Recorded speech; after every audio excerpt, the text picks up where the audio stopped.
Most people say you can't live in America on $1,000 a month, but I've been doing it for 5 years and my family is thriving. Hi, my name is Ruby, and I live in a small town in Tennessee with my husband Jason and our 8-year-old son Eli.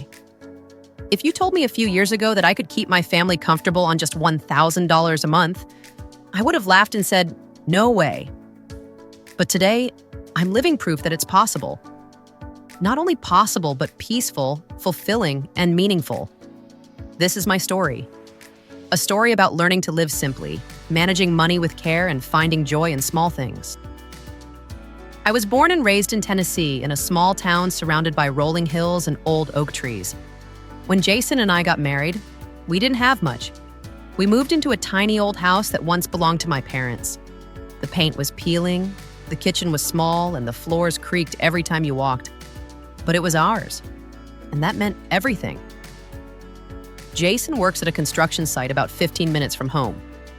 He's a hardworking man, the kind who wakes up before the sun, drinks his black coffee, and puts on his dusty boots without complaint.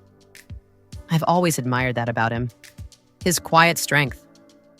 As for me, I stay home to take care of our house, our meals, and most importantly, our son Eli. We decided early on that I'd be a full-time homemaker so we could save on childcare and focus on building a stable life. But with only one income, and Jason's construction wages not being very high, we learned quickly that we had to make every dollar count. After taxes, Jason brings home around $5,000 a month. That's not much by most people's standards, especially in America, but for us, it became a challenge we embraced. A lifestyle we've built with love, patience, and careful planning. Our dream has always been to build a new home someday.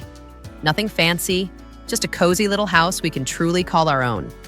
But until then, we're determined to live smart, save money, and enjoy what we have. When I first started managing our finances, I realized we needed structure. I sat down one evening with a notebook and wrote down every expense we had.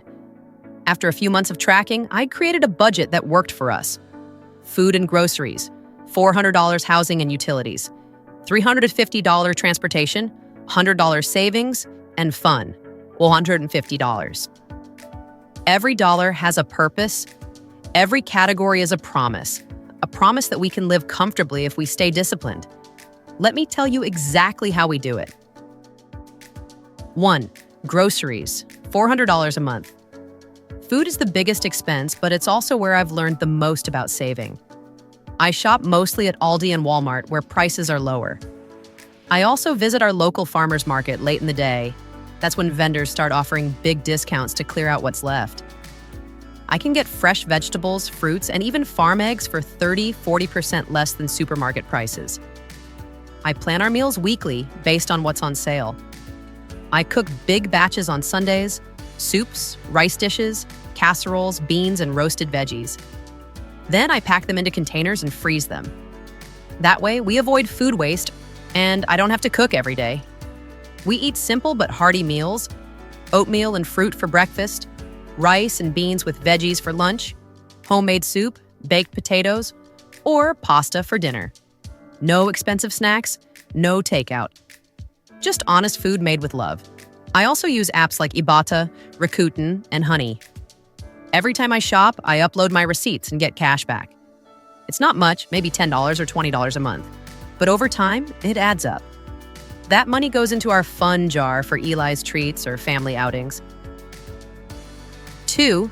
Housing and utilities, $350 a month. We're lucky to live in a house my parents left us, so we don't have a mortgage. But we still pay for electricity, water, internet, and property taxes. To save, we've made small changes that make a big difference. Switch to LED bulbs in every room. Unplug electronics when not in use. Wash clothes in cold water. Hang dry clothes when the weather's good. Use a timer on our water heater. We also keep our thermostat set at 68 degrees in winter and 78 degrees in summer. It's comfortable, and our electric bill stays around $90 a month. For internet, we use a basic plan, just enough for streaming and Eli's schoolwork. We don't have cable TV. We use free apps and YouTube for entertainment. 3. Transportation, $100 a month. Jason's job is close, so he drives only 10 miles a day. Our car is old but paid off. We keep it maintained, change the oil ourselves, and avoid unnecessary driving. We also combine errands. If I need groceries, I plan the trip around Jason's schedule so we save on gas.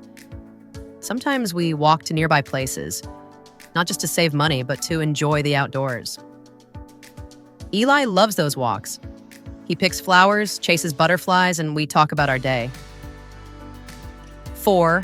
Savings and fun, $150 a month. This category is what keeps life joyful. Every month, I put $100 into savings. Even if it's small, it's our safety net. The other $50 goes toward fun, maybe a pizza night at home, ice cream for Eli, or a family trip to the park with a picnic. We also enjoy free local events, outdoor concerts, library activities, or church gatherings. Happiness doesn't have to cost much. 5. Buying smart, secondhand, and simple living. I love finding treasures at Goodwill or Facebook Marketplace. Our kitchen table, $20. Eli's bicycle, free from a neighbor. Our sofa, $40 and still sturdy. Secondhand doesn't mean second best. It means we're smart enough to give things a second life. 6. Mindful living, less waste, more meaning. Over time, I've learned to ask myself before every purchase, do we really need this, or do we just want it? If it's not necessary or doesn't bring true value, we skip it.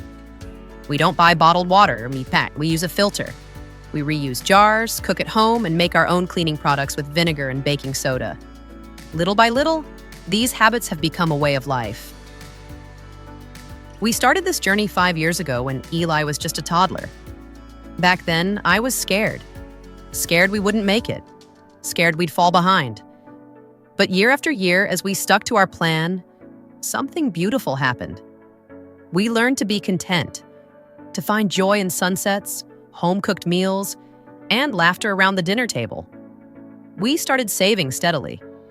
After 5 years, we now have over $7,000 in our emergency fund. It's not a fortune, but it's ours, built with patience, love, and discipline. Jason and I dream of building a small new house someday. We even have a little jar labeled Home Fund. Every time we save a bit more, we drop $1 in, and it feels like a step closer to our dream. Living on $1,000 a month isn't easy. It takes sacrifice, planning, and faith. But it's possible, and even beautiful, if you focus on what truly matters. Here's my advice, from one homemaker to another. Track every expense. Knowledge is power. You can't fix what you don't measure. Cook at home. Simple meals made with love are better than takeout. Buy secondhand. You'll be surprised by what you can find. Use what you have. Don't waste. Make do. Be creative. Save something every month. Even $10 is a step forward. Find joy in simplicity. Happiness doesn't come from money, it comes from gratitude. I may not have a fancy house or brand new clothes, but I have peace. I have a loving husband, a joyful child, and a warm home filled with laughter. And to me, that's the richest life I could ever ask for. So, yes, we live comfortably on $1,000 a month. Not because we're rich, but because we've learned that enough is truly enough. And if we can do it, maybe you can too. Do you think you could live on $1,000 a month? Let me know in the comments. And if you enjoyed this story, don't forget to like, share, and subscribe for more honest, real-life stories like mine.